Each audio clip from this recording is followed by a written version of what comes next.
Alright, I was already geeking out over this yesterday, and I didn't think I'd be back talking about it, but we do know officially now that these are actually towers that we can play through and earn rewards through. These towers are going to be fun in my opinion. This is separate from invasions, this is not from the warrior shrine. These towers are now confirmed in Mortal Kombat 1. And I gotta say I'm surprised that we can earn dragon crystals through them, so they're going to be like weekly rewards. It doesn't sound like it's going to be a lot, but it's better than nothing. Alright, but do you think I was going to be nice? Do you think it was going to stay in? I've been really nice lately, alright? I like this game. I love Mortal Kombat 1. It's my favorite game. The Warrior Shrine had me pumped. I thought we were going to get online lobbies. But man, I didn't wait a year on the Warrior Shrine to see 5 names from the top players of the season.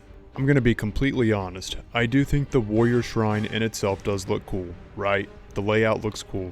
It's a callback to the original Mortal Kombat game where there is the stage with the Warrior Shrine of the statues in the back. But we waited more than 3 trimesters, and this is the baby we got, is looking at 5 people's names on statues. They should have took that off the UI in my opinion. The Warrior Shrine coming soon. I am going over some of the good stuff that we got. There really is some sweet stuff coming, but I gotta get this out of my system. If you want to skip past it, just skip past it.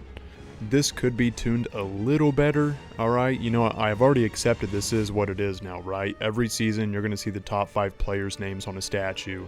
When we change each season to look at these players' names, are they going to be new statues of different characters, or are we just going to see Johnny, Sonya, Goro, Liu Kang, and Raiden every time? You know what I'm saying? Like, I just really feel like they should have removed Warrior Shrine from coming soon for so long to have so much hype generated within the community just so we could look at a high score of 5 people.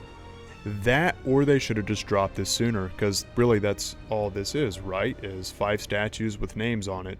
There is a data miner out there that gets a lot of his predictions right, and he threw a dart at this one saying it was going to be online lobbies, and most of these guys are right, so I'd say like 9 times out of 10 they are right with their predictions, so I was hyped, and part of that's my fault for believing it. And what are they going to do if someone gets on the shrine with a name they don't like? Because there was a character during MK1 in the tournaments that criticized the developers for the Shiva stomp in their name, and they disqualified him for that name. Unless they're letting things like that go now and not being so sensitive in that regard, I don't know that this was such a good idea to immortalize names just in the way they said in the Kombat Kast. So it looks like somebody called this a while back, and I want to give credit where credit's due.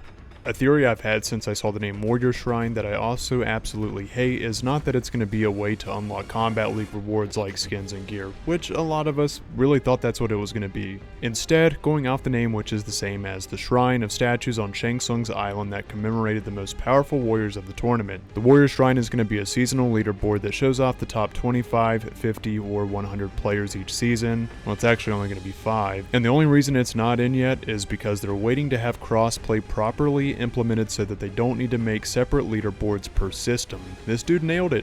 Now I do want to share some of the good news. And I normally don't rant because there are a lot of things that I enjoy about Mortal Kombat 1, but I gotta call it like I see it, and I just think the Warrior Shrine was a flop.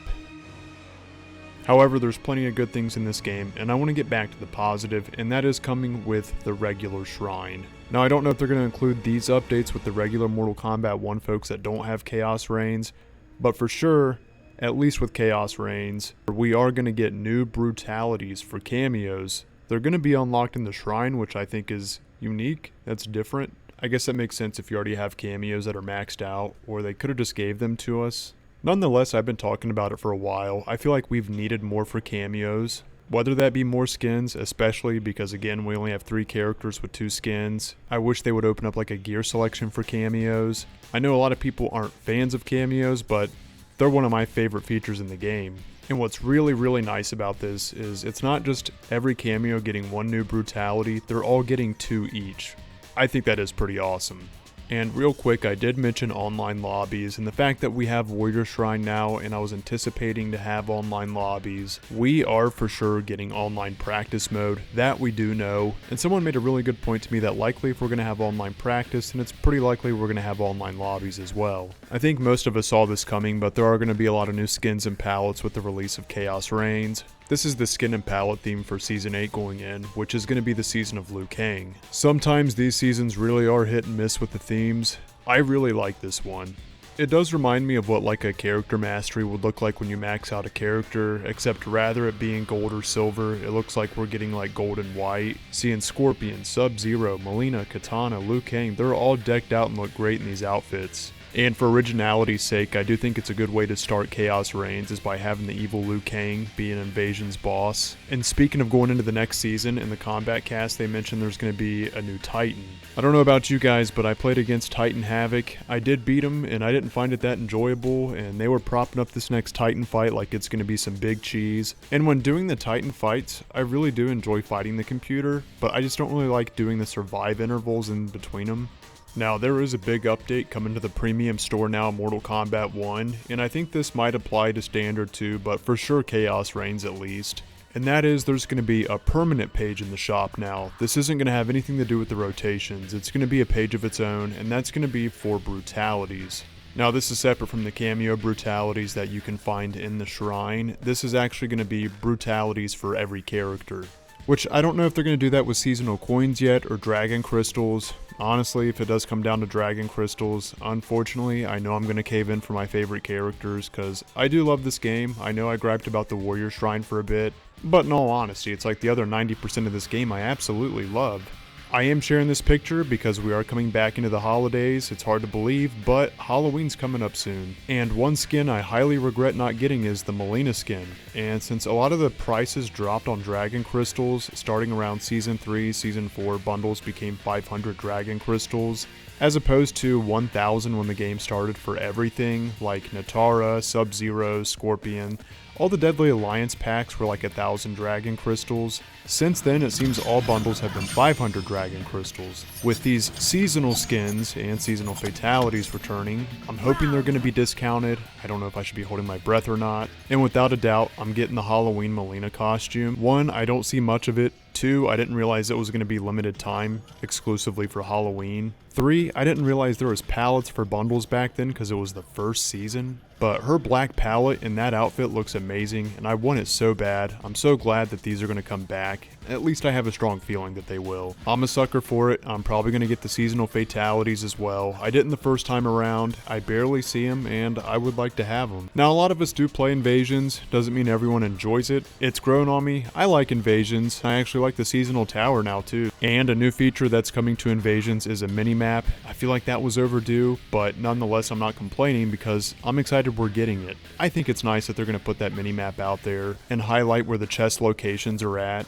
It really is an awesome time to be a Mortal Kombat 1 fan. Yeah, I did gripe about the Warrior Shrine, but we do have Invasions, the Shrine's going to be refilled, online practice is coming. I'm assuming we're going to have online lobbies, but I'm not going to say for certain yet until it's here. It's awesome we're getting all these brutalities. Now, these are just things they're revealing to us. Of course, when the game launches, there's going to be more content that they haven't let us on to believe that I think we'll see, especially that of what Ed Boon had shared. He said there is going to be secret content within the game, and with how well they hid the towers from data miners, and none of us seeing this until it actually came out in the trailer, I do have confidence that they're going to have secrets embedded in this game pretty well. Now, if you guys remember the Twitch drops that we got with the purple skins, we're also going to be getting more of those on September the 24th. And on top of content in general, it's announced that there's going to be more balances and character changes. Me personally, and yeah, it's a biased take, I'm always going to be rooting for Sub-Zero to get more buffs. We're just now getting ready to start year 2. I do feel like we're going in with a good start with what we know. All characters are getting animalities. That's free and available to both standard MK1 users and Khaos Reigns. That also includes the guest characters, they're getting animalities as well. And now that the Towers of Time are back, it's going to have seasonal skins in it, and what really did surprise me is that they're going to make dragon crystals available as a reward. It is really exciting, and like I said earlier, I'm sure there's still some more content we haven't seen yet that we are going to see in a few days. As always, like and subscribe for more. Much love, everyone. Thank you for tuning in, and I will see you in the next video, or I will see you live. Take care.